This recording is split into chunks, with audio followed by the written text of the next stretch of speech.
विठोबाचे बरे एले तुटती बंधनी उभय लोकी कीर्ती जेले भाव ज्याचे गाठे त्याचे लाभ उठा उठी एले तुटती बंधनी उभय लोकी कीर्ती जेले तुका मनी भोळा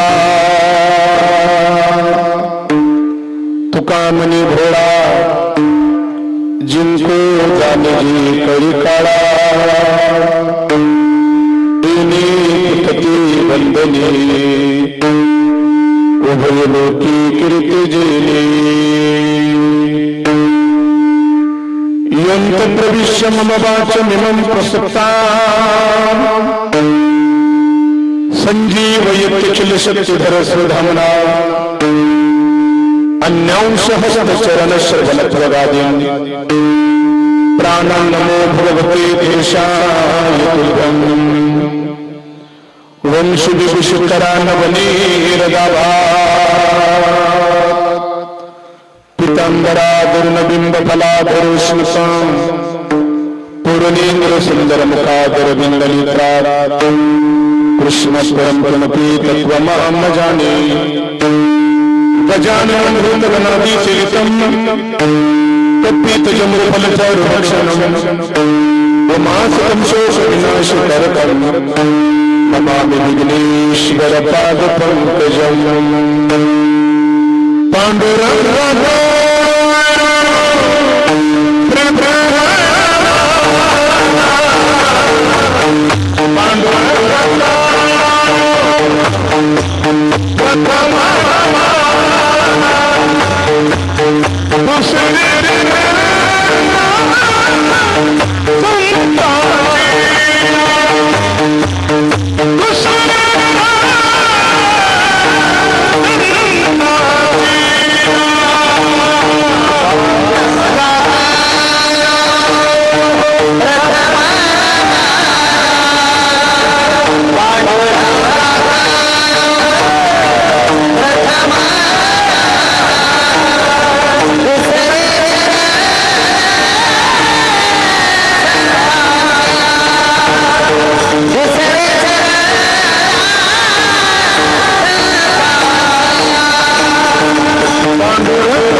वर्षातील खऱ्या अर्थाने कीर्तन महोत्सवातील प्रथम क्रमांकाची सेवा या कीर्तन महोत्सवाचे संयोजक आयोजक कार्यकर्ते अन्नदाते देणगीदार सर्वांच्या वतीने प्रतिवर्षाप्रमाणे गेल्या 16 ते 17 वर्षापासून माझ्याकडे ही अखंड अशा स्वरूपाची सेवा सर्वांच्या प्रेमाखातीर माझ्यापर्यंत सुपूर्द केली जाते. म्हणून सर्व आयोजक या ठिकाणी असणारे कीर्तन महोत्सवाचे संयोजक कार्यकर्ते अन्नदाते देणगीदार या सर्वांनी प्रतिवर्षाप्रमाणे याही वर्षी सेवा माझ्यापर्यंत सुपूर्द केली. म्हणून सर्वांच्या पुढे सर्वप्रथम मी दंडवत प्रणिपात या ठिकाणी करतो.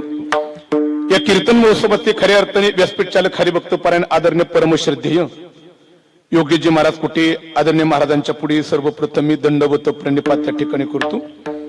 माझ्या पाठीमागे परिसरातील पंचकृषीतील वारकरी संप्रदायाची धुरा समर्थपणे टाळाच्या माध्यमातून आपल्या खांद्यावरती पेलवणारा माझ्या पाठीमागला सर्वप्रथम टाळकरी वृंद माझ्या टाळकऱ्यांकरता एकदा सर्वांनी कडकडून टाळी वाजवा. एकदा सर्वांच्या पुढे मी दंडवत प्रणिपात या ठिकाणी मी करतो.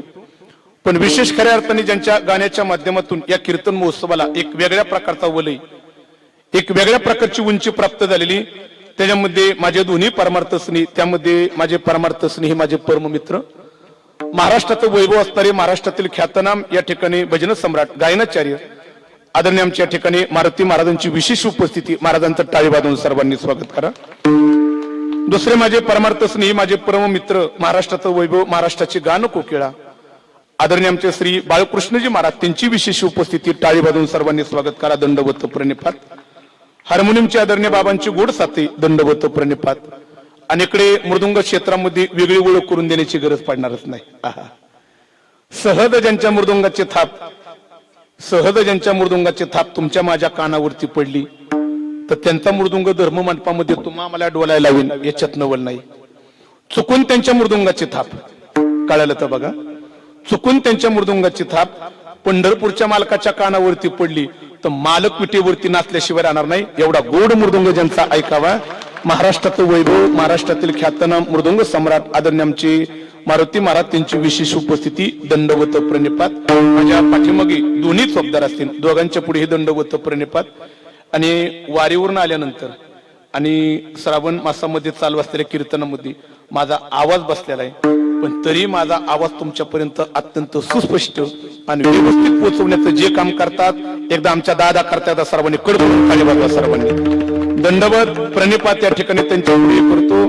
आणि ज्यांच्या माध्यमातून या संपूर्ण कार्यक्रमाचं प्रसारण केलं जाते, मला वाटते ज्यांचा युट्यूब चॅनल आहे,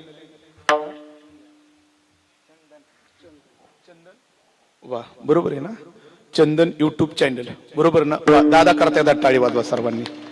वा गोड अशा प्रकारच्या महाराष्ट्रातील नामांकित कीर्तनकारांची कीर्तन या चॅनलला श्रवण करायला मिळतात. सर्वांनी 8 दिवस या ठिकाणी आपण उपस्थित राहणार आणि या चॅनलवरती अनेक कीर्तन श्रवण करायला मिळणार. सर्वांनी चॅनलला सबस्क्राईब करा. नसेल केलं तर कीर्तन झाल्यावर नंबर घेऊन जा आणि नंतर सबस्क्राईब करा. त्यांचं सुद्धा या ठिकाणी मी ऋण व्यक्त करतो. पुन्हा एकदा सर्वांच्या वतीने ही सेवेचं निमंत्रण माझ्यापर्यंत. मी एक आज माझ्या कीर्तनाला प्रारंभ करण्यापूर्वी एक फार गोड वाक्य बोलून जाणार आहे. या कीर्तन महोत्सवामध्ये मी बऱ्याच वर्षापासून सेवा करतोय, पण या काही वर्षापासून या कार्यक्रमाची एवढी मोठी उंची वाढलेली. मला वाटते की संत शिरोमणी सावता महाराजांच्या पुण्यतिथी उत्सवाचा जर का विचार केला तर महाराष्ट्रामध्ये 1 नंबर जर का महाराजांची पुण्यतिथी उत्सव जर का साजरी केले जात असेल तर आरणगावला, आणि 2 नंबर पुण्यतिथीचा उत्सव जर का केला जात असेल तर निमगाव केतकीमध्ये केला जातो. मग खऱ्या अर्थाने पुन्हा एकदा या कार्यक्रमाचं गोड नियोजन करणाऱ्या आमच्या आयोजकांच्या पुढे पुन्हा एकदा त्रिवार दंडवत करतो. मी प्रणिपात या ठिकाणी करतो. आणि पहिल्या दिवसाची कीर्तन रूपी सेवा आयोजकांच्या वतीने माझ्याकडे देण्यात आलेली. आमचा संप्रदायाचा आम्हाला दंडक आहे की पहिल्या दिवशी भगवंताच्या स्वरूपाचं चिंतन करणारा तरी अभंग असावा, अथवा भगवंताच्या नामाचं श्रेष्ठत्व प्रतिपादन करणारा तरी अभंग असावा. अनुसंधानी जगद्गुरु तुकोबरेंनी या अभंगाच्या माध्यमातून माझ्या भगवान परमात्म्याचं नाम आहे तरी कसं याचं प्रतिपादन करतात.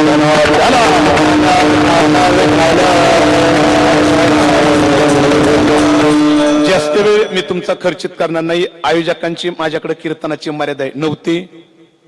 नव्हते कोण म्हणलं 1 वाजेपर्यंत इकडे नाही, बरोबर 11ला माझ्या कीर्तन रूपी सेवेच्या समारोपाकडे मी वळणारे. घड्याळामध्ये माझी पूर्ण नजर आहे. 10 वाजल्यात याची मला जाणीव आहे आणि 1 तासामध्ये माझ्या कीर्तन रूपी सेवेची परिपूर्णता करायची. पण एक विनंती माझ्या श्रोतावर्गांना, 1 तासाचं फक्त माझं कीर्तन राहिलेली. एक विनंती, सर्वांगाचं कान करा. शब्द कळाले ते बघा. सर्वांगाचं कान करा आणि कीर्तन लक्षपूर्वक ऐका. का माहिती का?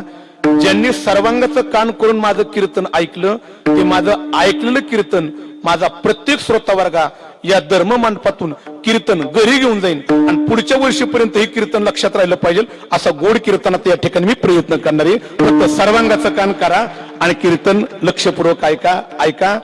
वारकरी संप्रदायाच्या नियमाला अनुसरून जगद्गुरु तुकोबरायांच्या अभंगाची प्रस्तावना अशा प्रकारची असावी. कशी? आता सर्वांगाचं कान करा आणि माझ्याकडे पहा. थोडासा बीस कमी कर, थोडासा आणि विको कमी कर, थोडासा ऐका. मानवी जीवन जगत असताना या संपूर्ण मृत्यू लोकांचं तुम्ही आम्ही बारकाईने चिंतन केलं. या मृत्यू लोकांमध्ये प्रामुख्याने आपल्याला दोन प्रकारचे वर्ग पाहायला मिळतात. शब्द पुन्हा एकदा बारकाईने ऐका. पहिल्या वर्गाचं चिंतन करत असताना अध्यात्माची तत्व परंपरा आम्हाला शिकवती. एक वर्ग आहे आयुष्यभर जीवन जगत असताना त्याचं जीवन हे अतृप्त जीवन आहे. आणि अध्यात्माची तत्व परंपरा आम्हाला दुसऱ्या वर्गाचं चिंतन करताना शिकवती की दुसरं जीवन जगत असताना ते तृप्ततेचं जीवन जगतात. महाराज, पहिला वर्ग आयुष्यभर अतृप्त जीवन जगतोय आणि दुसऱ्या वर्गाचं चिंतन केलं की त्याचं जीवन हे तृप्ततेचं जीवन आहे. मग याच्यामध्ये अतृप्त जीवन जगणारा वर्ग नेमकं म्हणावा तरी कोणाला आणि अतृप्ततेचं जीवन नेमकं आहे तरी कोणाचं? पुन्हा एकदा बारकाईने ऐका. सांसारिक जीवन जगणारा संसारातला सांसारिक वर्ग अतृप्ततेचं जीवन जगतोय आणि ज्याला साधूचं जीवन म्हटलं जातं, ज्याला संतांचं जीवन म्हटलं जातं, ते संत जीवन जगत असताना त्यांचं जीवन हे तृप्ततेचं जीवन आहे. विधाला विधाला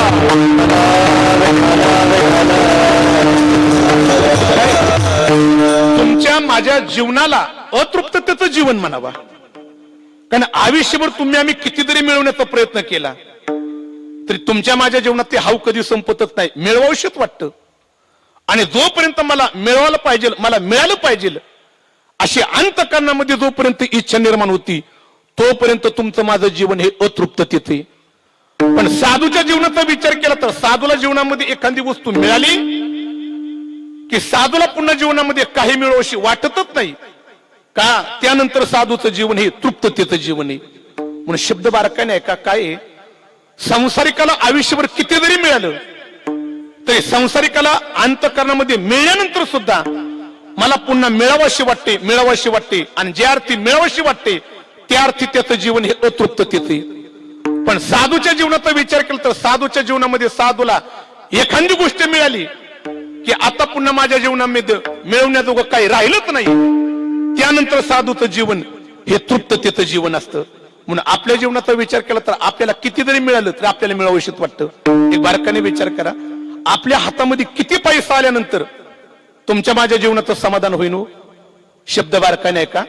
एखाद्याला 100 रुपये मिळालं तर त्याच्या अंतःकरणातील हाव वाढती आणि त्याला वाटतं मला 1000 रुपये मिळावा.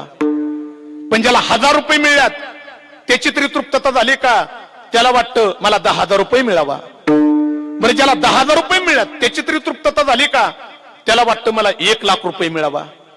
पण ज्याला 1,00,000 रुपये मिळाल्यात त्याची तरी तृप्तता झाली का? त्याला वाटतं मला 10,00,000 रुपये मिळावा. पण ज्याला 10,00,000 रुपये मिळत त्याचीही तृप्तता नाही, त्याला वाटतं मला 1,00,00,000 रुपये मिळावा. आयुष्यभर जरी तुमच्या माझ्या हातामध्ये किती जरी पैसा आला तरी तुमच्या माझ्या जीवनाची तृप्तता होणं शक्य नाही. म्हणून तुमचं माझं जीवन हे अतृप्त जीवन म्हटलं जातं. पण आता बारकाने ऐका. ज्याला साधूचं जीवन म्हटलं जातं, साधूच्या जीवनामध्ये साधूला एक गोष्ट मिळाली की साधूच्या जीवनाची तृप्तता होत्या. ते फार एक गोड असा प्रसंग सांगितला जातो. संत खऱ्या अर्थाने सूरदासांच्या जीवनातला प्रसंग आहे. ज्या सूरदासांच्या जीवनाचा विचार केला तर असं त्यांच्या चरित्रामध्ये सांगितलं जातं की सूरदास हे जन्मापासूनच अंध होते. पण जन्मापासून जरी सूरदास अंध जरी असले पण खऱ्या अर्थाने जन्मापासूनच त्यांनी माझ्या श्रीकृष्ण परमात्म्याचा अखंड काय करावा, भजन करावा. आणि ते भजन करत असताना सूरदासजी खऱ्या अर्थाने जन्मापासून अंध आहेत पण त्या सूरदासींनी आयुष्यभर खऱ्या अर्थाने माझ्या श्रीकृष्ण परमात्म्याचं भजन करत असताना सूरदासींनी म्हणावा, त्यांनी भजन करताना म्हणावा, सुख के सब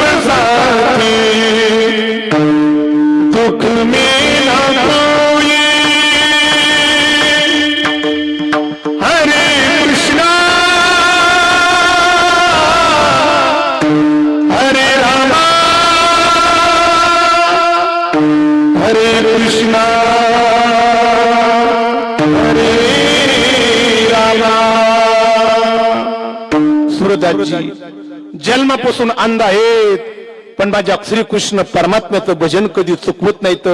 अरे त्यांनी भजन करावा, पण भजन करत असताना कोणतं करावा? त्यांनी म्हणावा, विठ्ठल माझा माझा माझा माझा माझा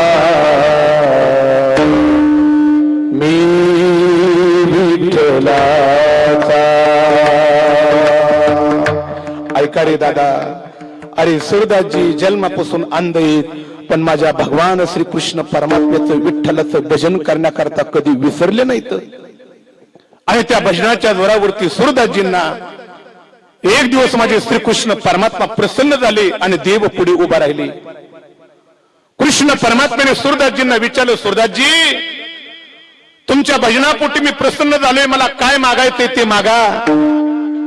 सूरदासजींनी कृष्ण परमात्म्याला हात जोडले, देवाला सांगितलं की देवा, तुमच्या भजनामध्ये जो आनंद आहे ना, तो आनंद त्रिभुवनामध्ये कुठे मिळत नाही, मला काहीच मागण्याची गरज नाही.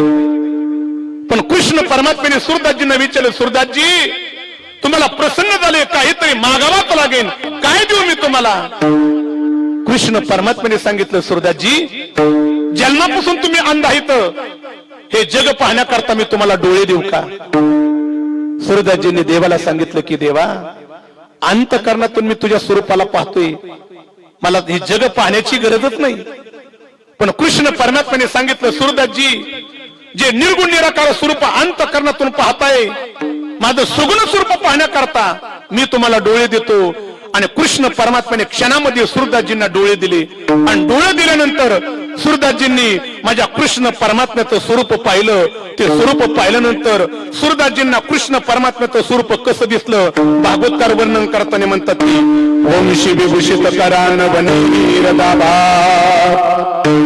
पितांबरा दुर्नबिंब फलाधरुष्णता पूर्णेंदु सुंदर मुखादर विंद नेत्रात कृष्णात परम किमपि तत्वमहं न जाने. आमच्या नाथ बाबांनी गोड वर्णन करत असताना सूरदासजींना कृष्ण परमात्मा कसा दिसला, नाथ बाबा म्हणतात, श्री कृष्णाच्या सौंदर्यापुढे लक्ष्मी भुलुनी होय वेळी मदन पोटाले बापुढे कोणीकडे इंद्र चंद्र. ज्ञानोबरांनी सुद्धा सूरदासजीने जो परमात्मा पाहिला, तो परमात्मा ज्ञानोबरांनी पाहिला. ज्ञानोबरा म्हणतात की मला कसा दिसला? माऊली म्हणतात, योगिया दुर्लभ योगिया दुर्लभ देखिला सागरी योगिया दुर्लभ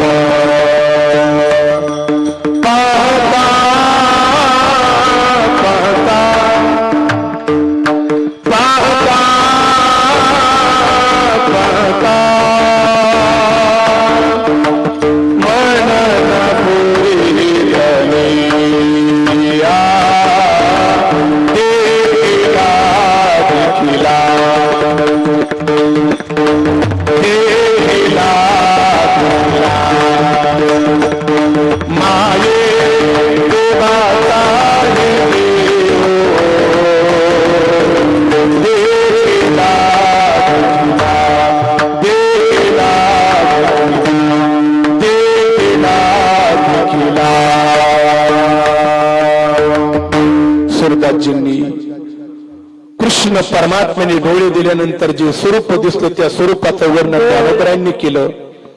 सूरदासजींना जो भगवान परमात्मा दिसला, आमच्या तुकोबरांनी सुद्धा वर्णन केलं.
ते आमच्या मारुती महाराजांकरता आणि बाळकृष्ण महाराजांकरता टाळी वाजव सर्वांनी.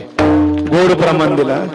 आमच्या सुरदाजीने माझ्या कृष्ण परमात्म्याचं जे स्वरूप पाहिलं त्या स्वरूपाचं वर्णन साधू संतांनी केलं आणि देवाला डोळं भरून पाहिल्यानंतर आता सुरदाजींनी श्रीकृष्ण परमात्म्याकडे पाहिलं आणि पाहिल्यानंतर सुरदाजीने सांगितलं, देवा अरे न मागता तू मला 2 डोळे दिले रे, पण देवा आता एक मागू का? देवाने विचारलं, सुरदासजी काय मागाय ते कुशल मागा. सुरदासजींनी सांगितलं, देवा जी दृष्टी तुम्हाला दिलेली ना आता ती दृष्टी माझी काढून घे. देवाने विचारलं का? कारण सुरदासजींनी सांगितलं, देवा एकदा तुझं रूप या डोळ्याने पाहिल्यानंतर आता जग पाहण्याची इच्छाच राहिली नाही. परमार्थामध्ये एकदा मिळालं की माणसाची तृप्तीच होत असते बरं का, तृप्ती होत असते. परमार्थ एक अशा प्रकारचा आहे की जीवनामध्ये वस्तू मिळाली की माणसाच्या जीवनाची तृप्तता होते. पण संसार करत असताना तुमच्या माझ्या जीवनामध्ये तुम्हा आम्हाला कितीही मिळून द्या, तुमच्या माझ्या जीवनाची तृप्तताच होत नाही. ते अध्यात्मकार म्हणतात की तुमच्या माझ्या ठिकाणी 3 प्रकारची अतृप्तता आहे.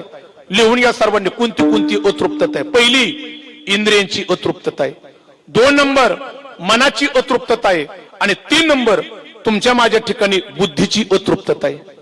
संसार करत असताना तुम्ही आम्ही आपल्या इंद्रियाची किती तृप्तता करण्याचा प्रयत्न केला. महाराज म्हणतात की आपल्या इंद्रियाची तृप्तता कधी होतच नाही. एक मला वाटते जगद्गुरु तुकोबारायांचं गोड प्रमाणे तुकोबाराय म्हणतात,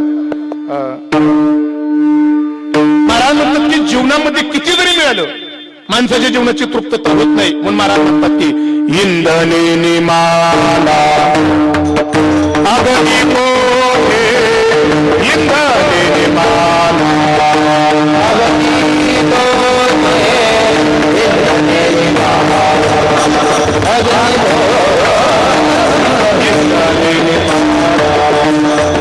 विषय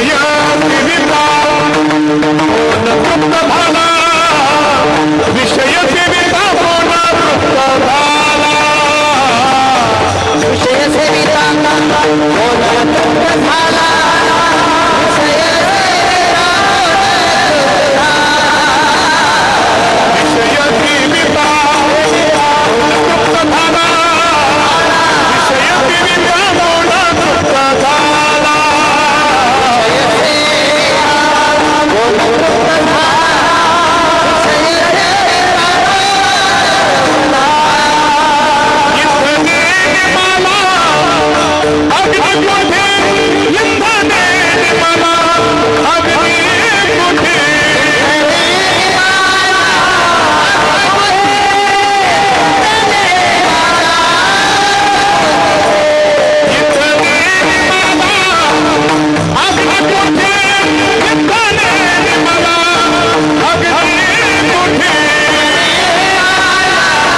जगद्गुरु तुकोबाराय म्हणतात की आपल्या इंद्रियांना आपण किती जरी विषय दिले इंद्रियाची तृप्तता मरेपर्यंत होत नाही. कशा पद्धतीने? महाराज म्हणतात इंधने निमाला अग्नी कोठी.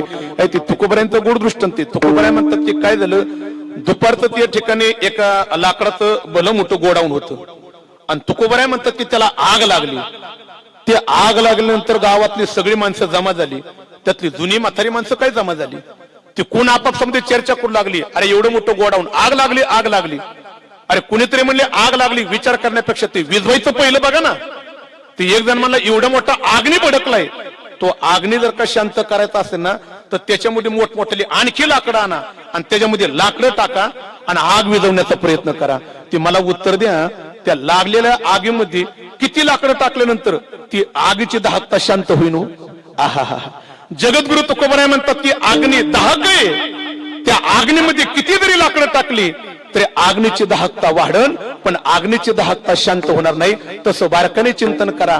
आपल्या इंद्रियांना आपण किती जरी विषय दिला, ते किती जरी विषय सेवन जरी केला, आपल्या इंद्रियाची तृप्तता मरेपर्यंत होणं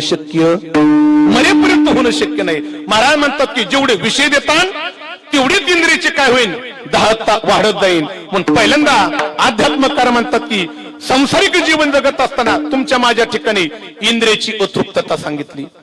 2 नंबर अतृप्तता सांगितली, मनाची अतृप्तता. काय आहे? सांसारिक जीवन जगत असताना आपलं मन तृप्त करण्याचा आपण किती जरी प्रयत्न केला, आपलं मन मरेपर्यंत तृप्त होणं शक्य नाही. थोडस बारकाईने बोलू का? माणसाचं मन मरेपर्यंत तृप्त होत नाही. काय माहितीये का?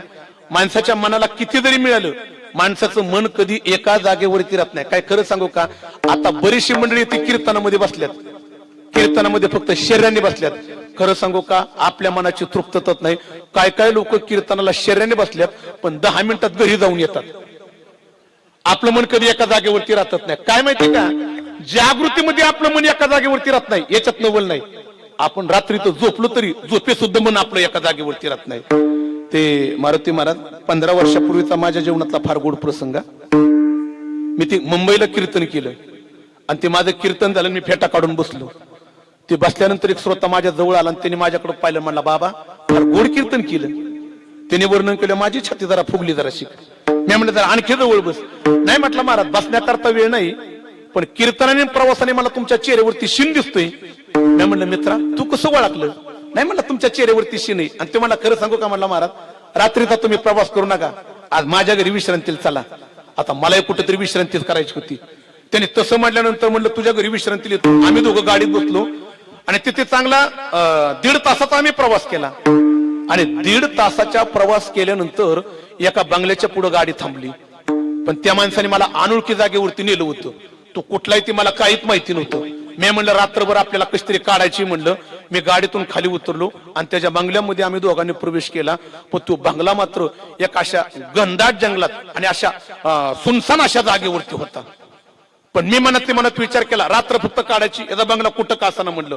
आणि तसं म्हणलं तर आम्ही बंगल्यामध्ये गेलो आणि तो म्हणला महाराज सकाळी 9 वाजेपर्यंत काळजी करायची नाही, कुशाल निवांत विश्रांती करा. तसं म्हणलं तर मी कॉटवरती अंग टाकलं आणि तू इकडं कॉटवरती इकडे साईडला झोपला. पण ती झोपल्यानंतर जरा इकडं माझ्याकडे बारकाईने बघा, इकडे बारकाईने बघा माझ्याकडं. त्या बंगल्यामध्ये झोपल्यानंतर रातच्या चांगल्या बरोबर 2-2:30 वाजले असत्या. त्या 2:30 वाजता माझा डोळा उघडला. तो डोळा उघडल्यानंतर मी बंगल्यामध्ये पाहिलं, त्या बंगल्यामध्ये काळोखी रात्र होती. इकडे तिकडे पाहिलं तर उजेड कुठंच दिसण्याकरता तयार नाही. मी मनात विचार केला, ज्याच्याबरोबर विश्रांतीला आलो होतो तो तरी कुठे, तो पण अंधारात मला कुठंच दिसना. मला तर नंतर वाटलं की म्हणलं भुताटकीच्या बंगल्यातच आलोय काय ना म्हणलं. पण तेवढ्या परिस्थितीमध्ये मी स्वतःला कस तरी सावरलं. पण आणखी बारका नजर टाकली तर माझी खिडकीकडे नजर गेली तर खिडकी उघडलेली होती. आणि ती खिडकी उघडली असल्यामुळे खिडकीतून बाहेर नजर टाकली तर खिडकीतून बाहेर मला एक झाड दिसत होतं. आणि त्या झाडावरती आधीमध्ये त्या पक्ष्यांचा किलबिल किलबिल किलबिल आवाज यायचा. आधीमध्ये माझं मन कुठंतरी शांत व्हायचं. दाराकडे नजर टाकली तर दरवाजा अर्धाच लागलेला होता. वाऱ्याची झुळूक आली की तो दरवाजा आधीमध्ये उघडायचा, पण उघडला की दरवाजाचा आवाज येता, किर्र आवाज यायचा. मग मात्र मी मनात म्हटलं नक्कीच भुताटकीचाच बंगला आहे म्हटलं. कसं तरी स्वतःला सावलं, डोळे झाकलं पण मला झोप कुठं लागत. परत डोळे उघडून पावा तर आधीमध्ये ते खिडकीचा पडदा फडफड फडफड आवाज करायचा. नजर टाकली तर आधीमध्ये दरवाजाचा आवाज येता, किर्र आवाज यायचा. बाहेर नजर टाकली तर पक्ष्यांचा आवाज यायचा. आणि तशा परिस्थितीमध्ये मी कस तरी डोळे झाकलं आणि अर्धा मिनिटं निघून गेला. त्या अर्धा मिनिटं निघून गेल्यानंतर त्या बंगल्यामध्ये भयानक शांतता पसरली. आता दरवाजाचा आवाज येईना, पडद्याचा फडफड आवाज येईना, पक्ष्यांचाही आवाज येईना आणि शांत वातावरण झालं. त्या शांत वातावरणामध्ये डोळे उघडून पाहिलं तर काळोखी रात्र होती. आणि तेवढ्या काळोखी रात्रीमध्ये मी कस तरी मन घट्ट करीत होतो. आणि त्या काळोखी रात्रीमध्ये भयानक शांतता पसरली. आणि त्या शांततेमध्ये कुणीतरी अशी जशी शिट्टी वाजवली तसं मी म्हणलं नक्कीच भुताटकीचाच बंगला आहे म्हणलं. आता तर उठण्यात अर्थच नाही म्हणलं. 10 मिनिटं गेलं डोळे दाखलं, पण 10 मिनिटं गेलं की परत कोणतरी कुणी शिट्टी वाजवली. अरे म्हणलं कोणतरी बंगल्यामध्ये शिट्टी वाजवतोय म्हणलं, ती डोळ्यात लागणार नाही. आता मात्र मन दिट केलं, उठून उभा राहिलो, हात बांधलं आणि कोण शिट्टी वाजवतोय बघावा. आणि 10 मिनिटं गेलं आणि 10 मिनिटं गेल्यानंतर मग माझ्या लक्षात आलं ती माझ्या शेजारी झोपलं होतं ना, ती झोपी शिट्टी वाजवत होती. मग मला कळलं म्हणलं ही शिट्टी वाजवते रात्रभर, याच्यामुळे झोप नाही लागली म्हणलं. आणि मग मात्र तोपर्यंत बरोबर 4-4:30 वाजत आलत्या. तेवढ्यात नेमकी त्याची बायको जागी झाली आणि मला उठलेलं पाहिलं. ते म्हणले महाराज झोप लागा ना काय? मी म्हणलं कशी झोप लागन? ते म्हणले काय झालं म्हणजे? हे रात्रभर माझ्या शेजारी बसले झोपी शिट्टी वाजवते आणि तिने माझ्याकडे हसून पाहिलं, म्हणले महाराज ही शिट्टी का वाजवते तुम्हाला कळलं का? मी म्हणलं ओळख ना पाळक पहिल्यांदा चालू आहे, मला काय माहिती? ती म्हणले कारण आहे. मी म्हणलं काय कारण आहे? ते म्हणले महाराज हे आहे ट्रॅफिक पोलीस. दिवसभर रस्त्यावरती उभं राहते शिट्टे फुकितय, त्याला झोपी सुद्धा वाटतं मी रस्त्यावर उभा आहे म्हणून झोपी सुद्धा ती शिट्टे फुकितय. आणि मग तेवढ्यात त्याची बायको हळूच त्याच्या जवळ गेली, त्याला हात लावला आणि त्याला म्हणले अहो तुम्हाला काय कळतं का नाही? ते कोणतरी महाराज विश्रांतीला आपल्याकडे आल्यात आणि तुम्ही झोपी शिट्टी वाजवताय. त्यांनी झोपीतच बायकोचा हात पकडला आणि बायकोला म्हणतोय चल सिग्नल तोडलाय 500 रुपये काढ. बायकोला म्हणते 500 रुपये काढ. तेवढं ती म्हणली अहो तुम्हाला काय कळतं का नाही? अहो ती महाराज आहेत. तेव्हा म्हणला महाराज आहे काय? त्याला म्हणा 100 दे आणि चालायला लाग. मला म्हणतो माझा दृष्टांत संपला. बारकाईने ऐका, आपलं मन जागृतीतही जागेवरती राहत नाही आणि आपण झोपलो तरी आपलं मन जागेवरती राहत नाही. अध्यात्मकाराने त्याचं एकच उत्तर दिलं, आयुष्यभर जीवन जगत असताना आपल्या मनाची अजून तृप्तता झालेली नाही. आणि 3 नंबरची अतृप्तता लिहून घ्या, आपल्या बुद्धीची मरेपर्यंत तृप्तता होत नाही. काय माहितीये का? या बुद्धीने तुम्ही आम्ही किती जरी ज्ञान ग्रहण करण्याचा प्रयत्न केला, आपल्या बुद्धीची तृप्तता होत नाही. माणसाने किती ज्ञान प्राप्त करून द्यावं. मी ते पाठीमाग ते बाळकृष्ण महाराज सासवडला कीर्तन केलं, ते माझं कीर्तन झालं. मी फेटा काढून बसतो. एक जण म्हणला बाबा तुम्ही कीर्तन गोड केले, पण एक मला अध्यात्मातला प्रश्न विचारायचा आहे. मी जरा अभ्यास करतोय, त्याचं ज्ञान ग्रहण करतोय. मी म्हणलं काय अभ्यास करतोय? तो म्हणला मी एकादशीचा अभ्यास करतोय, मला एकादशीचा प्रश्न विचारायचा आहे. म्हणलं कुशाल विचार. म्हणलं ते उठून उभा राहिला, त्याने माझ्याकडे पाहिलं आणि मला म्हणला महाराज एकादशीचा पहिला प्रश्न विचारू का? विचार की म्हणलं. ते म्हणला महाराज पहिला प्रश्न. मी म्हणलं प्रश्न विचार, वेळ निघून चाललेला आहे. तो म्हणला पहिला प्रश्न तुम्ही एखादं धरता का? म्हणलं तुझा मुस्काळ हाणू काय? म्हणलं विचारणं झालं काय? नाही म्हणलं ती एखादं धरी नका. म्हणला ती एकादशीचं मी ज्ञान ग्रहण करतोय बुद्धीने. म्हणला माझ्या ती एकादशीचा प्रश्न मला करायचा आहे. ती एकादशीला काय काय चालतं? मी म्हणलं तुला काय करायचंय? नाही म्हणलं मी अभ्यास करतो एकादशीचा. मी म्हणलं पटकुनी सांगून टाकावा आणि मोकळं व्हावा. त्याला म्हणलं एकादशीला काय नाही. म्हणलं साबुदाणा चालतो, बगर चालती आणि फळं चालतात. त्याने माझं सगळं ऐकलं आणि तो म्हणला महाराज मला ते फळाचं बगरीचं नका सांगू, साबुदाणा चालतो का? म्हणलं साबुदाणा चालतो. आणि मग मला म्हणला महाराज साबुदाण्यामध्ये काय काय चालतं? मी म्हणलं पटकुनी सांगावा. काय? म्हणलं साबुदाणा चालतो, शेंगदाण्याचा कुटं चालतो, मिरच्या चालतात आणि बटाटे चालतात. त्यांनी माझं सगळं ऐकलं. मारती महाराज बाया माग सारल्या, उठून उभा राहिला आणि मला म्हणला कारण तुला साबुदाणा चालतो, शेंगदाण्याचा कुटं चालतो, मिरच्या चालतात, बटाटे चालतात आणि तुला एकादशीला कांदा खायला काय रोग आलाय का? आयुष्यभर माणसं एखाद्या गोष्टीचं ज्ञान ग्रहण करण्याचा प्रयत्न करतात, पण ज्ञान ग्रहण करता करता काही लोक विडी झाली, पण त्यांच्या बुद्धीची मात्र तृप्तता झालेली. शब्द लिहून घ्या.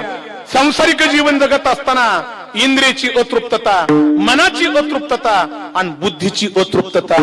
आणि जोपर्यंत तुमच्या माझ्या जीवनातील इंद्रियाची तृप्तता जात नाही, मनाची तृप्तता जात नाही आणि बुद्धीची तृप्तता जात नाही, तोपर्यंत तुमचं माझं जीवन तृप्त होणं शक्य नाही. आणि मग महाराजांना विचारलं महाराज ही 3 अतृप्तता आमच्या ठिकाणी, पण आमच्या जीवनामध्ये आम्हाला जर का तृप्तता करून घ्यायची असेल तर त्याच्याकरता काय करावं लागेल? त्याचं एकच उत्तर आहे, जीवन जगत असताना माणसाच्या जीवनामध्ये तुम्हा मला परमार्थ करत असताना देव मिळला पाहिजे.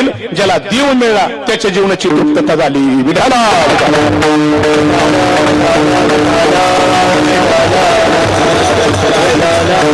जोपर्यंत मानवी जीवन जगत असताना तुम्हा मला देव मिळत नाही, तोपर्यंत तुमच्या माझ्या जीवनाची तृप्तता होणं शक्य आणि काय? देव मिळणं एवढंही सोपं नाही. देव मिळण्याकरता दोघांची कृपा लागती. एक तर साधूची कृपा लागती आणि 2 नंबर देवाचीच कृपा लागती. कारण ती एके ठिकाणी गाताना असं गोड गायलेली, देव मिळण्याकरता आणि साधूची कृपा होण्याकरता तुमच्या माझ्यावरती कुठेतरी देवाची पण कृपा झाली पाहिजे.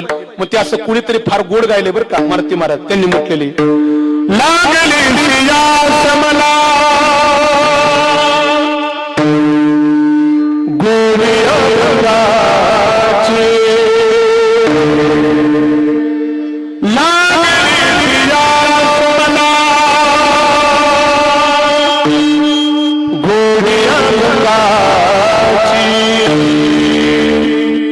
कृपा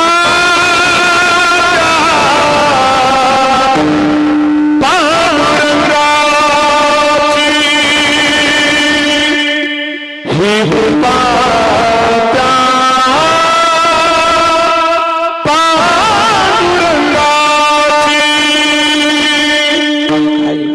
परमार्थामध्ये संत तुमच्या माझ्या जीवनामध्ये भेटण्याकरता आणि देव मिळण्याकरता कुठेतरी देवाची कृपाच लागते. आणि जोपर्यंत देव कृपा होत नाही तोपर्यंत देव भेट नाही. आणि जोपर्यंत देव भेटत नाही ना तोपर्यंत तुमची माझी तृप्तता होणं शक्य नाही. म्हणून परमार्थामध्ये तुम्हाला मला काय झाला पाहिजे, देव भेटला पाहिजे, देव भेटला पाहिजे. मग काही नाही विचारलं महाराज, जो देव भेटायचा आहे तो देव नेमका आहे तरी कुठे? महाराज म्हणता कुठे? भीमा तेरी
असा देव मिळाल्यानंतर तुमच्या माझ्या जीवनाची तृप्तता होती.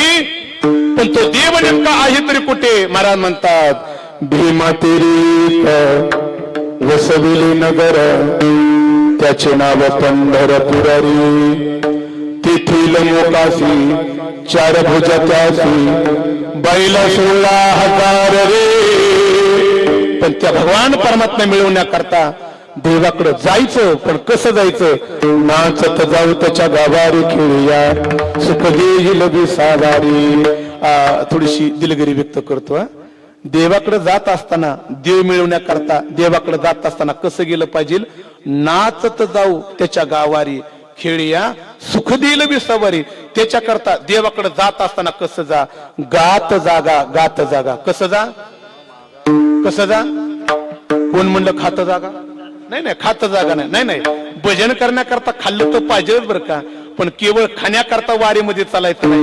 वारीमध्ये चालत असताना, देवाकडे जात असताना, जे तुमच्या माझ्या जीवनाची तृप्तता करणारी, महाराज म्हणतात की त्याच्याकडे जात असताना गात जागा, गात जागा असं जाण्याकरता सांगितले. मग एका साधकाने आमच्या तुकोबरायांचा हात धरला. महाराज ज्याच्याकडे जायचं त्या देवाचा पत्ता कुठे सांगितला? भीमा तेरी एक वसविले नगर. पण महाराज त्या पंढरपूरच्या मालकाकडे जायचं आणि त्याला मिळवलं की जीवनाची तृप्तता होते. पण त्या देवावरती आमचा विश्वासच नाही ना. काय विचारलं? देवावरती विश्वास नाही. महाराजांनी विचारलं का विश्वास नाही? कारण एक जण म्हटला महाराज त्या देवासारखा तर लबाड्या कुणीच केले नाहीत. कळालं तर बघा काय म्हटलं? देवासारख्या लबाड्या. तुकोबराय म्हणले देवासारख्या लबाड्या. पण देवाने लबाडी तरी काय केली? त्या लबाडीची परिभाषा आमच्या जनाबाईने वर्णन केली. जनाबाई म्हणतात देवाने काय लबाडी केली? जनाबाई म्हणतात धुंद झाला तुझा दरबार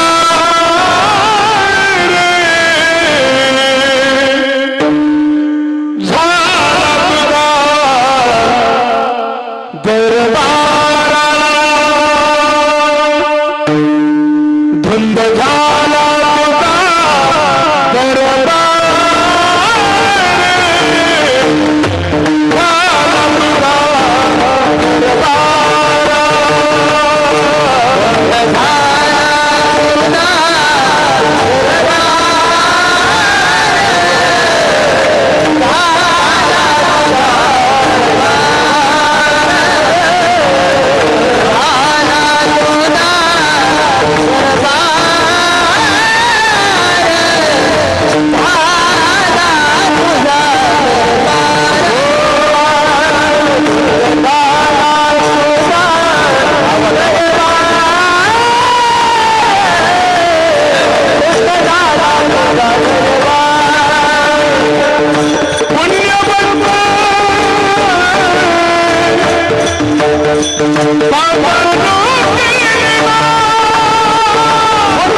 देवाचा दरबार धुंद झालाय, देवाची लबाडी व्यक्त केली महाराज.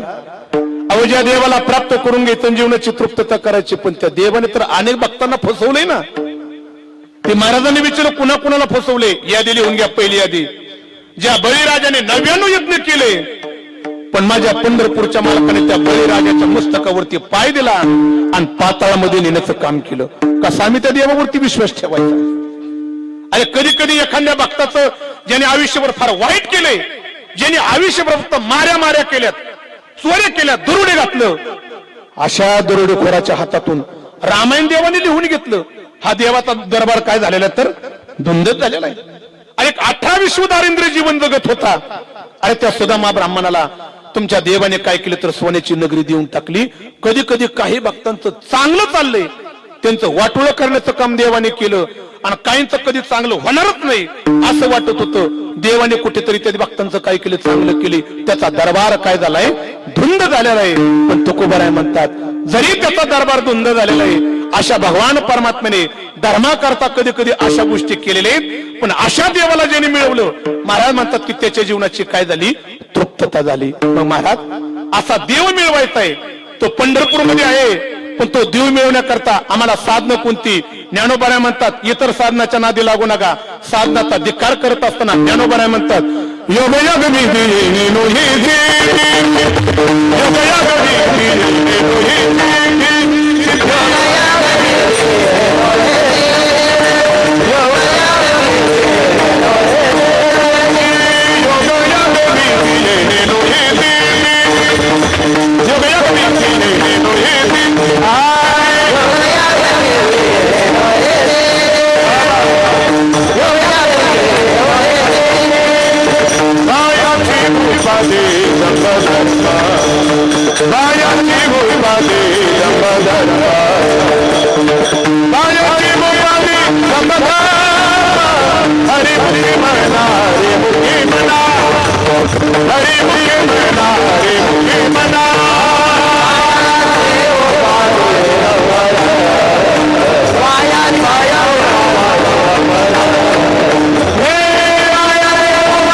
इतर साधनाचा धिक्कार करून टाकला. योग याग विधी. महाराज म्हणतात की त्या पंढरपूरच्या मालकाला मिळून आपल्या जीवनाची तृप्तता करायची, त्याकरता योग याग दान विधी या मार्गाच्या नादी लागू नका. मग महाराजांना विचारलं, महाराज सोपा मार्ग कोणता? अत्यंत सोपा मार्ग सांगितला. त्या मार्गाचं नाव लिहून घ्या, त्याला म्हणावा भक्ती मार्ग. आणि जी माणसं भक्ती मार्गाने गेली त्यांना देव मिळाला आणि त्यांच्या जीवनाची काय झाली, तृप्तता झाली. काय माहिती का, एरवी पंढरपूरचा मालक कधी कुणाला मिळतच नाही. त्याला मिळवण्याचा किती जरी प्रयत्न केला, तो वेदालाही माझा भगवान परमात्मा कळला नाही, शास्त्राला कळला नाही, पुराणाला कळला नाही, पण असा भगवान परमात्मा मिळत नाही. पण भक्तीच्या जोरावरती असा परमात्मा धरता येतो. जनाबाई म्हणतात की ज्याचा दरबार धुंद झालाय तो कुणाला धरता येत नाही, पण असा देव मात्र भक्तीच्या जोरावरती मी धरला. म्हणून आमच्या जनाबाईंनी म्हणावा, धरला पंढरीचा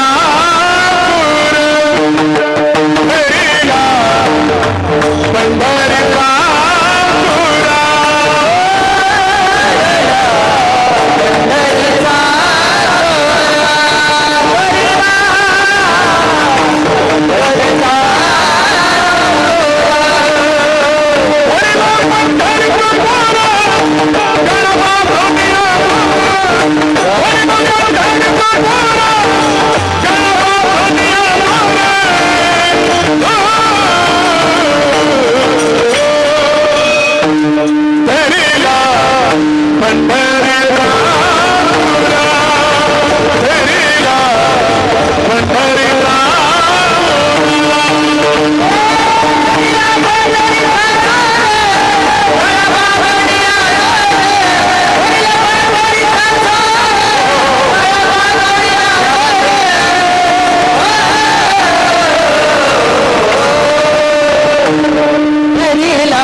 देव धरता येत नाही, पण तो देव मात्र भक्तीच्या जोरावरती आम्ही काय केलं, धरण्याचं काम केलं.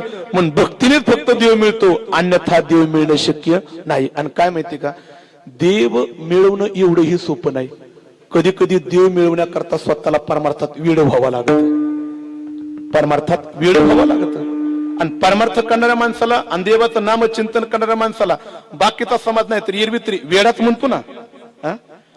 एरवी समाज काय म्हणतो, वेडाच म्हणतो ना. ती भागवतामध्ये मारुती महाराज एवढं गोड वरून आलं, गोपिका कृष्ण परमात्म्याचं नाम चिंतन करतात म्हणजे परमार्थच करतात.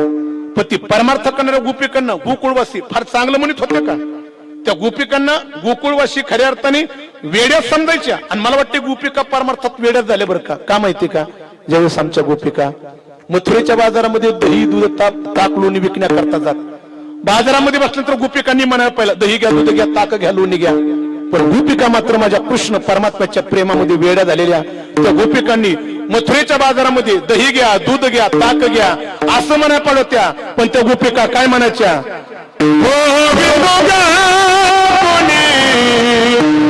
दामोदर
मथुरेच्या बाजारामध्ये गोपिकांनी दही घ्या, दूध घ्या, ताक घ्या, लोणी घ्या हे म्हणायला पाहिजे. पण माझ्या कृष्ण परमात्म्याच्या प्रेमामध्ये वेड्या झालेल्या गोपिकांनी कृष्ण परमात्म्याचं चिंतन करत असताना गोपिकांनी मथुरेच्या बाजारामध्ये म्हणावा, गोविंद घ्या, कोणी दामोदर घ्या, तव तव हसती मथुरेच्या गे. शब्द खाली अंडरलाईन करा. परमार्थ करत असताना परमार्थात देव मिळवण्याकरता माणसाला वेळच लागलं पाहिजे. आणि जोपर्यंत माणूस परमार्थामध्ये वेडा होत नाही तोपर्यंत त्याला परमार्थात देव मिळणं शक्य नाही. आणि जोपर्यंत देव मिळत नाही तुमच्या माझ्या जीवनाची तृप्तता होणं शक्य नाही. वेड व्हावं लागतं, वेड व्हावं लागतं. फक्त ही गाथेमध्ये कुठं शोधण्याचा प्रयत्न करू नका. ती दोन उदाहरणं दिली जातात. एक संत मीराबाईचं उदाहरण दिलं जातं आणि एक संत राधेचं एक उदाहरण दिलं जातं. राधा ही कृष्ण परमात्म्याच्या प्रेमामध्ये विडीत झालेली आणि संत मीराबाई सुद्धा कृष्ण परमात्म्याच्या प्रेमामध्ये विडीत झालेली. पण एवढी विडीत झालेली की त्या मीराबाईच्या बाबतीमध्ये तर असं म्हटलं जातं, घरच्यांनी विचार केला, ज्या कृष्ण परमात्म्याच्या प्रेमामध्ये विडीत झालेली मीराई ना, हिने या कुटुंबाला, हिने आपल्या परिवाराला कलंक लावलेला आहे. म्हणून त्या मीराबाईला मारण्याकरता घरातल्या लोकांनी खऱ्या अर्थाने विषाचा प्याला दिला. पण तो विषाचा प्याला सुद्धा आमच्या मीराबाईंनी हसत हसत प्यावा आणि माझ्या भगवान परमात्म्याने ती विष काय करावा, पचवावा. पण त्याच्याकरता मीराबाई माझ्या कृष्ण परमात्म्याच्या प्रेमामध्ये वेडी झाली. राधाही तशाच प्रकारची वेडी झालेली.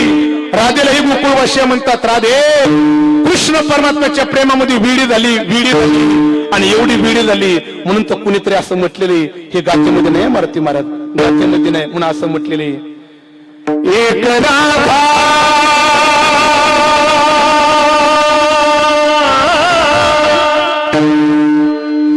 एक राधा एक मीरा, एक राधा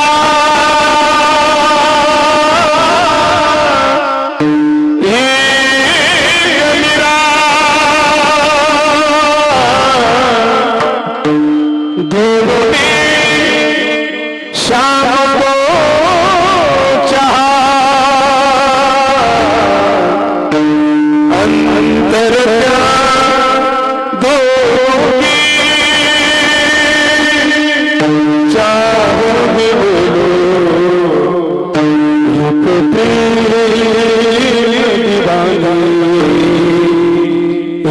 दर्श दिवानी एक प्रेम दिवानी एक दर्श दिवानी। राधा ही कृष्ण परमात्म्याच्या प्रेमात वेडी झालेली आणि मीरा ही कृष्ण परमात्म्याच्या प्रेमात वेडी झाली आणि जोपर्यंत परमार्थ देवाच्या नामाचं वेड लागत नाही तोपर्यंत परमार्थामध्ये तुम्हा आम्हाला देव मिळणं शक्य नाही। म्हणून देव मिळवायचा आहे देवाच्या नामचिंतनाचं तुम्हा आम्हाला वेळ लागलं पाहिजे। आणि मग तुकोबरांना विचारलं महाराज ज्या देवाच्या नामचिंतनामध्ये वेळ लावायचं ते देवाचं नाव नेमकं किती गोडे किती गोडे। महाराज म्हणतात नाम गोड पुरे गोड सकळही। आणि मग तुकोबरांना विचारलं जे नाम गोडे परमार्थ सफल करते देव मिळवून देते। आणि मग शेवटी तुकोबरांना विचारलं महाराज असं गोड असणारं नाम देव मिळवून देते पण तुमच्या देवाचं नाव नेमकं आहे तरी कसं ते नाव कसं तुकोबरांना सांगतात अभंगाच्या पहिल्या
करतो। सत्य साच खरी तीन शब्द देवाने का वापरले त्याचं कारण ऐका। तीन प्रकारचे काळ सांगितले जातात एक भूतकाळे एक भविष्य काळे आणि एक वर्तमान काळे। शब्द बारकाने ऐका सत्य साच खरी तीन शब्द तुकोबरांनी का वापरले त्याचं कारण आता लिहून घ्या ऐका।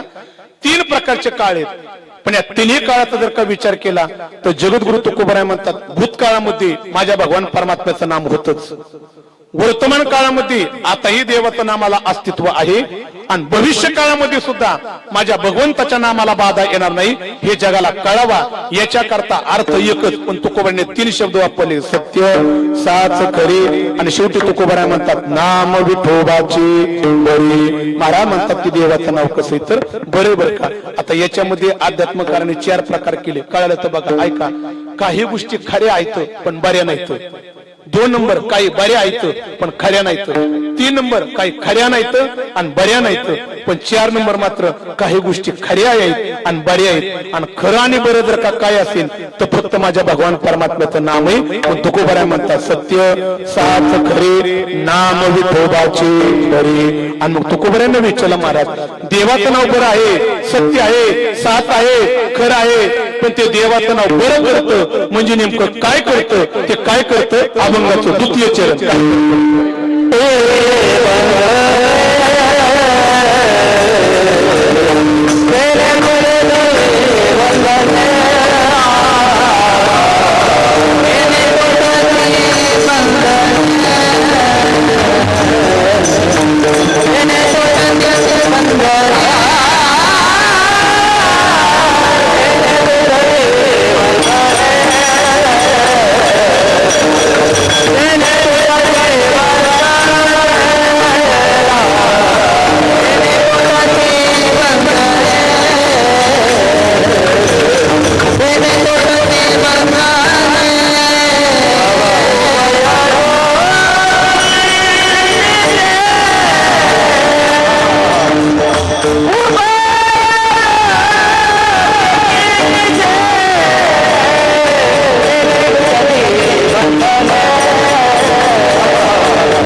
माझं नाव करत तरी काय, बरे म्हणजे काय करते, येणे तुटती बंधने उभय लोकी कीर्ती जेणे. महाराज म्हणतात की तुमच्या माझ्या जीवनामध्ये अनेक प्रकारची बंधने, त्या बंधनातून मुक्तता करण्याचं काम करतो. आणि उभय लोकी कीर्ती जेणे काय, ज्यांनी भगवंताचं नाव घेतलं ती लोक मृत्यू लोकात आहेत तोपर्यंत त्यांची कीर्ती गाजते. पण असा साधू जर का मृत्यू लोक सोडून निघून जरी गेली तर त्या लोकांमध्ये सुद्धा त्यांची कीर्ती गाजते. मला एक थोडासा प्रश्न करायचा आहे. संत शिरोमणी सावता महाराजांचा हा पुण्यतिथी उत्सव आहे, कितवाय बरं आहे काय पत्रिकेमध्ये? नाही 70 वर्ष नाही महाराजांच्या पुण्यतिथीचं का नाही लेखा जोखा तेवढा. बर चला नंतर आपण शोधण्याचा प्रयत्न करू. आता इकडे पहा, इकडे पहा. संत सावता महाराजांच्या पुण्यतिथीचा हा उत्सव साजरा केला जातो. महाराजांना जाऊन अनेक वर्ष झाली, तेवढा लेखा जोखा आपल्याकडे नाही बरं का. आता ऐका ऐका ऐका ऐका. 700 बरोबर आहे ना? ते लाईव्ह कॅमेऱ्याला चुकीचं गेलं तर तुम्हाला नाही, मला गृहीत धरते. कितवं? 742 सांगितलं. आता ऐका, 742 वर्ष झालं आमच्या संत शिरोमणी सावता महाराजांना खऱ्या अर्थाने जाऊन या ठिकाणी. पण आजही संत शिरोमणी सावता महाराजांच्या ठिकाणी उत्सवाची कीर्ती आजही मृत्यू लोकांमध्ये गाजते. पण का गाजते त्याला कारण आयुष्यभर आमच्या संत सावता महाराजांनी काय केलं, माझ्या भगवान परमात्म्याचं नामस्मरण केलं. एक वाक्य आज मी जाणीवपूर्वक वापरतो. आमचे बरेचसे कीर्तनकार असे म्हणतात की सावता महाराजांनी पंढरपूरची वारीच केली नाही. हे शब्द चुकीचे आहेत. संत शिरोमणी सावता महाराजांनी पंढरपूरची वारी केली नाही हे म्हणणं चुकीचे. महाराजांनी पंढरपूरची वारी केली, पण काही वेळेस महाराजांना खऱ्या अर्थाने आपल्या शेतीमध्ये काम करत असताना पंढरपूरच्या वारीला जाता आलं नाही. अशा वेळेस माझ्या पंढरपूरच्या मालकाने माझ्या संत शिरोमणी सावता महाराजांकरता आरणगावची या ठिकाणी वारी करावी, हे सावता महाराजांच्या जीवनाचं वैशिष्ट्य. का देवाने आरणगावची वारी करावी, पण का वारी करावी त्याला कारण आहे आमच्या सावता महाराजांनी आयुष्यभर माझ्या भगवान परमात्म्याचं काय केले तर चिंतन केलेले. आणि मग चिंतन केले म्हणूनच खऱ्या अर्थाने त्यांची कीर्ती अजूनही गाजते. उभय लोकी कीर्ती जेणे. आणि हे करत असताना तुमच्या माझ्या अंतकरणामध्ये काय पाहिजे? महाराज म्हणतात की भाव ज्याचे गाठे त्याचे लाभ उठा उठी. अंतकरणामध्ये जर का भाव असेल तर सर्व काही मिळतं. पण त्याच्या करता भगवान परमात्म्याचं काय म्हणा? नाम घ्या. काय घ्या? नाम घ्या. काय घ्या? नाम घ्या. पण ते काय काय साधत मारती महाराज, मी आतमध्ये बसल्यानंतर तुम्हाला सांगितलं महाराज आम्ही देवाचं नाव घेणार नाही. मग तेव्हाच काय जण म्हटले महाराज मग देवाचं नाव जर का नाही घेतलं तर नेमकं होतं तरी काय? ते आम्हाला तेवढं तुमच्या मुखातून ऐकायचंय. मी म्हणलं 2 मिनिटांमध्ये मी प्रयत्न करीन, जमलं तर प्रयत्न करून बघीन. ते मला म्हटलं की देवाचं नाव नाही घेतलं तर नेमकं काय होईल, ते काय होईल याच्याकरता ते मारुती महाराज एक आमच्या नाथ बाबांनी पिंगळा प्रकरणामधून त्याचं चिंतन करण्याचा प्रयत्न केला. पहिल्या दिवशी मला नकोशी वाटत होतं बरं का, पण मला अगोदर येऊन सांगितलं, म्हणले महाराज शेवटच्या 5 मिनिटांमध्ये पिंगळा नावाचं प्रकरण झालंच पाहिजे. थोडासा आवाज दे रे बघू आम्हाला जमतंय का. जमलं तर जमलं. तर ते पिंगळा आता काही स्वस्त राहिलेलं नाही, 60,000 गेलेला आहे. बरू एवढ्यात जमतोय का आपला, जमतोय का बघू. थोडासा आवाज वाढव जराशी मृदुंगाला पदी. भगवान परमात्म्याचं नाव घेणार नाही, नाव घेणार नाही हे म्हटल्यानंतर माझ्या पैठणच्या नाथ बाबांना राग आला.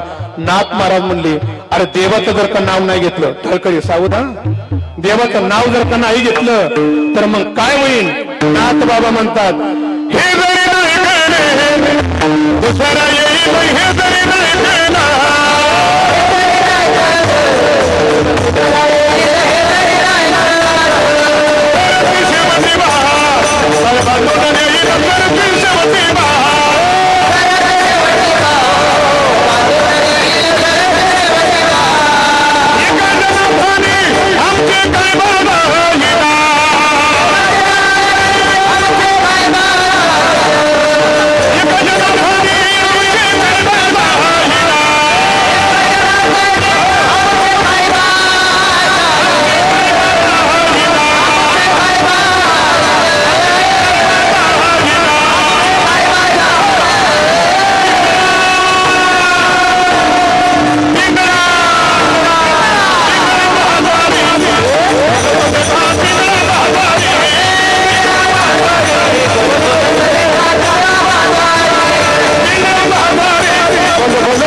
त्याच्याकरता सावध व्हा, पण सावध व्हावे काय करा. नाथ बाबा माझा त्या टाळ टाळ टाळ वा वा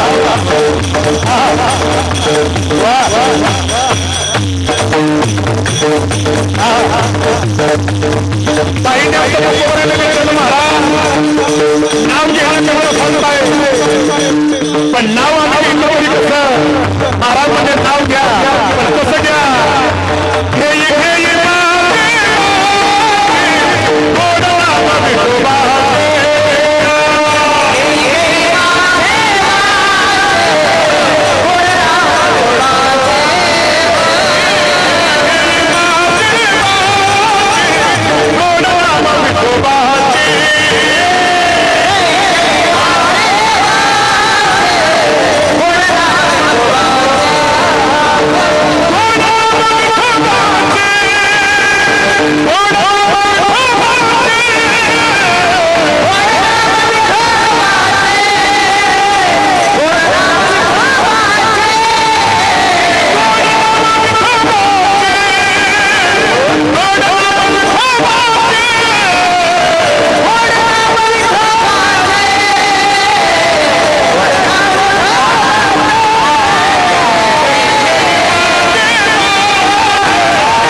देवाचं नाव घेण्याकरता आम्ही येणार नाही.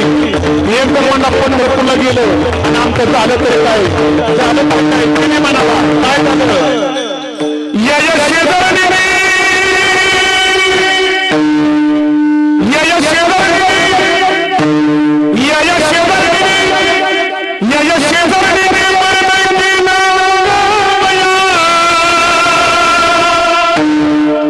मला पंढरीला नेलं बया, पंढरीला नेलं बया, पंढरीला नेलं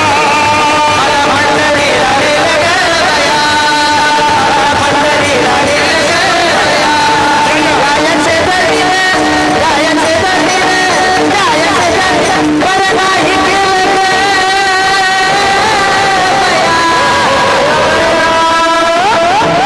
मला पंढरीला नेलं बया, मला पंढरीला नेलं बया,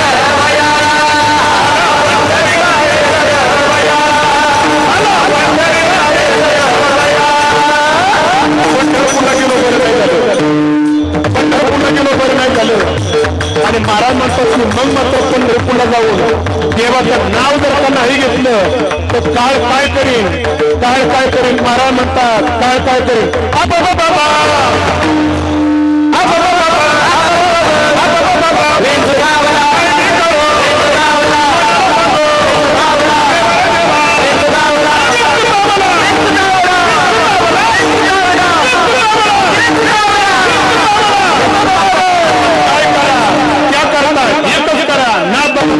हे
नाथबाबा म्हणतात की आमचं जर का नाही ऐकलं तर मग मात्र काळ तुम्हाला बांधून नेल्याशिवाय राहणार नाही. मग त्याच्या अगोदर भगवान परमात्म्याचं नाम घ्या. ते नाम कसे सत्य खरे नाम विठोबाची बरी. आणि मग शेवटी माझ्या तुकोबऱ्याने पाहिलं देवाचं नाव फार गोड आहे सृष्टी.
Thank you.